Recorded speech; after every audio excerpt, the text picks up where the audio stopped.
Bonjour mes appétits et bienvenue dans ce nouvel audio. Ce n'est pas parce qu'on a fini nos 21 jours que je vais vous oublier comme ça, et sachez que très régulièrement, je vous proposerai des lives, certaines masterclass, et puis je vous ferai des petits cadeaux surprises comme ça avec des audios, des petites vidéos pour continuer à vous accompagner. Sachez aussi que notre groupe est toujours là, dans la bienveillance, pour vous apporter le soutien.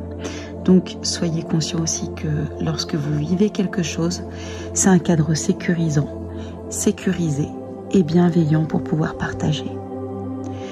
Aujourd'hui, j'ai envie juste de vous parler encore un petit peu plus de ce que ça ferait si, au lieu de systématiquement vous inquiéter, être dans le stress, dans l'anxiété, ou de réagir avec les inquiétudes, je ne sais pas comment dire autrement, mais vous savez, lorsque quelque chose nous stresse, nous angoisse, que c'est perçu comme une inquiétude, un danger, tout de suite on a notre système interne qui se met en alerte, et on a tous nos signaux personnels qui sont bien identifiables, que l'on connaît, et lorsque ce stress nous dépasse, on a tout qui passe au rouge et c'est très très désagréable. Et vous pouvez avoir tous les outils que vous voulez pour gérer ce stress, être dans l'instant présent et savoir que ça va aller. Moi aussi, lorsque quelque chose m'inquiète, me dépasse, je connais ces sentiments, ce qu'on a appelé dans nos 21 jours, nos montagnes russes émotionnelles. Et j'ai envie de vous partager quelque chose parce que c'est un facteur dont je me suis rendu compte à la fois pour moi, mais aussi pour mes coachés ou lorsque j'échange. Et je pense que ça peut vous aider aussi à mieux affronter ces moments-là. Je m'explique. Parfois, lorsque quelque chose nous échappe et qu'on est dans le stress, qu'on a l'impression que la situation ne se passe pas comme elle devrait se passer ou comme on voudrait. Alors je sais qu'à ce niveau d'accompagnement, on a déjà vécu pas mal de choses ensemble et beaucoup d'entre vous sont déjà bien plongés dans le milieu du développement personnel. Vous avez très bien compris et vous savez pertinemment que les choses ne se passent pas souvent exactement comme on aimerait et que c'est ok comme ça fait partie du processus et on s'ouvre aux surprises. Seulement, on a une limite au-delà de laquelle, quand ça se passe pas du tout dans notre zone de tolérance, comme on est prêt que ça n'aille pas dans le sens exact de ce qu'on voudrait, quand ça va pas du tout dans ce sens-là, alors là ça peut nous dépasser et on peut être en alerte. Repensez à la dernière fois à laquelle vous vous êtes senti comme ça en alerte. Moi, c'était il y a 2 jours. J'ai eu une situation d'alerte et ça m'a dépassé. Et je ne l'ai pas senti venir et je me suis encore surprise, mais il n'y a pas de raison que ça me surprenne parce qu'à chaque fois que quelque chose se déclenche en vous, c'est un nouvel apprentissage. Et donc, il m'a fallu, je dirais, la première partie de cette journée. En fait, ça a démarré plutôt dans l'après-midi, le soir. Le lendemain, ça allait, c'est-à-dire hier, ça allait mieux. Je sentais que le process était en train de se passer. Et puis aujourd'hui, ça allait carrément mieux. Et j'ai pu verbaliser les choses et dépasser avec grande positivité tout cela. Ce que je veux vous dire, c'est que dans ces moments-là, on peut avoir l'impression, je parle pour moi, mais je parle pas que pour moi. Je vous évoque ça, mais je pense que ça peut faire écho à vous. Lorsque ça dépasse et que ça déborde, on peut avoir le sentiment qu'il faut absolument agir, faire quelque chose pour que la situation justement ne dépasse pas encore plus. Je m'explique. Dans cette situation que je vivais, j'avais l'impression qu'une situation professionnelle, une opportunité m'échappait. Et j'ai tendance, quand c'est comme ça, à être active, à poser des actions, pas forcément pour forcer le processus, bien au contraire, même je dirais, j'ai appris à ne pas forcer les choses, mais parce que il y a cette croyance où je dois être actrice de ma vie professionnelle et que c'est l'action bien intentionnée, bien orientée qui va produire les résultats. Pas forcément dans le sens de ce que je voudrais, mais qui va produire les résultats quand même. C'est ce que je vous ai en partie transmis dans ce parcours. Simplement, je veux rapporter quelque chose de complémentaire, c'est-à-dire qu'il y a des fois où quand vous sentez que ça déborde, vous avez tout intérêt à lâcher prise et à faire complètement quelque chose d'autre, voire à vous reposer. Et ça, c'est contre-intuitif. C'est contre-intuitif parce que lorsqu'on est dans l'anxiété, parce qu'on a l'impression que le fruit de notre travail ou de nos actions ne va pas dans le sens escompté, aller se reposer, aller se promener, aller au cinéma, aller au parc avec ses enfants, ou se promener avec son chien, ou faire du sport, ou juste dormir parce que vous avez besoin de recharger vos batteries et permettre à votre corps de se ressourcer, à votre subconscient de faire le job, et quand vous vous réveillerez, vous allez vous réveiller avec une nouvelle énergie, vous serez ressourcé. C'est carrément contre-intuitif. Sauf que j'ai envie de vous dire que souvent, nous avons tendance à aller dans le sens contraire de ce qui aiderait notre anxiété et notre stress à se baisser. C'est-à-dire que lorsque ça va pas, lorsque quelque chose se passe pas bien, notre esprit conscient nous a appris à être des femmes et des hommes forts, travailleurs, courageux, responsables. Et ça, c'est tout à votre honneur.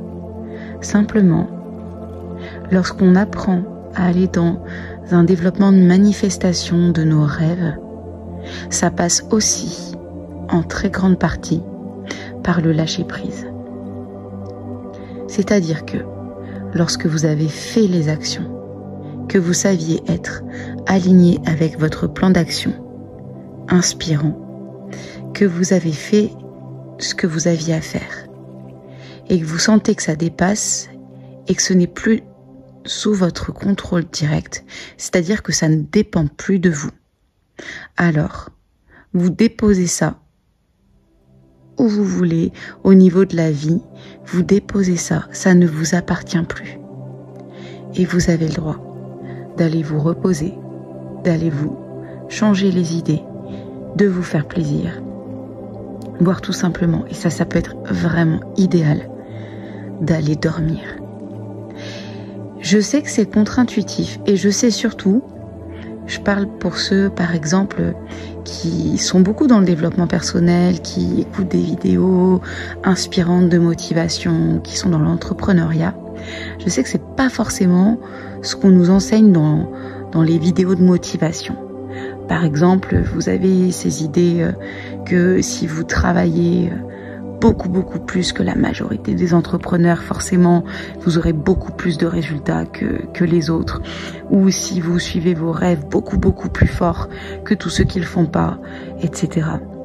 C'est en partie vrai, mais en grande partie pas vrai. Je m'explique. Ça rejoint cette notion des 20-80 dont on a parlé.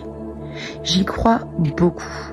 Et pourtant, je vous avais confié dans le parcours que j'ai été biberonnée, pas forcément par mes parents, c'est pas, quand je parle de ça, c'est pas toujours par rapport à mon éducation, mais en fait par moi-même, parce que depuis toute petite, j'ai toujours été une grosse travailleuse à l'école, dans tout ce que je faisais, et j'ai toujours eu cette idée, vraiment cette conviction très ancrée en moi, que si je travaillais fort, si je travaillais dur, si je faisais plus que les autres, j'aurais de meilleurs résultats que les autres. Et je peux vous assurer que ces dernières années, où j'ai appris ce que je suis en train de tout donner pour vous transmettre, je dirais que mon niveau en termes de quantité de travail est moins important qu'avant. Parce qu'en fait, je travaille toujours beaucoup, mais je travaille beaucoup mieux. J'ai appris, et je continue à apprendre en toute honnêteté, parce que c'est pas toujours aussi évident que ça, mais j'ai appris à stopper quand c'était contre-productif. Et ça, je vous le dis parce que je sais que lorsqu'on est apathique, et qu'on a cette soif de réussite, d'avancer, d'atteindre ses objectifs, en général, vous êtes vraiment des personnes déterminées, travailleuses, motivées et passionnées. Or, la passion n'exclut pas le besoin de lâcher prise. J'espère que ce que je vous raconte ici vous apportera de la valeur. Mais ce que je veux vous dire aujourd'hui, c'est surtout la chose suivante. Si vous voulez abaisser votre niveau de stress et d'anxiété quand vous êtes dans un mouvement d'angoisse, que vous êtes dans une phase de montagne russe vraiment désagréable et que vous sentez que votre conscient vous dit continue, continue, continue, lâche pas, alors c'est souvent le moment contre-intuitif de vous dire je lâche prise, je sors, je vais souffler, je vais dans la nature, je vais me promener, je joue de la musique ou j'écoute de la musique ou je vais dormir. Ça aussi je vous en reparlerai, mais le sommeil c'est très important, c'est très très important parce que le sommeil c'est le moment où juste avant votre sommeil, quand vous avez une source d'anxiété, vous pouvez remettre les choses vraiment à votre subconscient. Et moi, je le fais de plus en plus, je le fais quasiment systématiquement. Lorsque je suis en quête d'une réponse, d'une solution, d'une voie plus facile, d'apporter plus d'aide, de plus de contribution, parce que moi, c'est toujours dans cette notion de plus de contribution. Eh bien, quand je vais me coucher, je remets ça à mon subconscient. Et c'est comme ça que ces derniers temps, je trouve les réponses de plus en plus facilement. Mais ça n'empêche pas que comme il y a 2 jours en arrière, quand ça déborde pour moi, j'ai à nouveau la tendance naturelle à chercher, à chercher, à chercher. Et en fait, c'est pas bon. Donc je veux vous faire gagner du temps et je veux vous encourager vivement à être dans ce qu'on appelle finalement le lâcher prise. Mais au-delà du lâcher prise, c'est même si vous ne lâchez pas totalement prise parce que vous êtes dans ce mouvement d'anxiété, juste vous contraindre à lâcher et à remettre ça à beaucoup plus grand que vous. Dites-moi ce que ça vous apporte, en quoi ça fait écho, comment vous réagissez vous-même quand vous êtes dans des moments d'anxiété et comment vous comptez la prochaine fois vous permettre de mettre au repos cette anxiété, même si c'est contre-intuitif au moment indiqué. Merci pour votre écoute, mes appétits, et à très vite.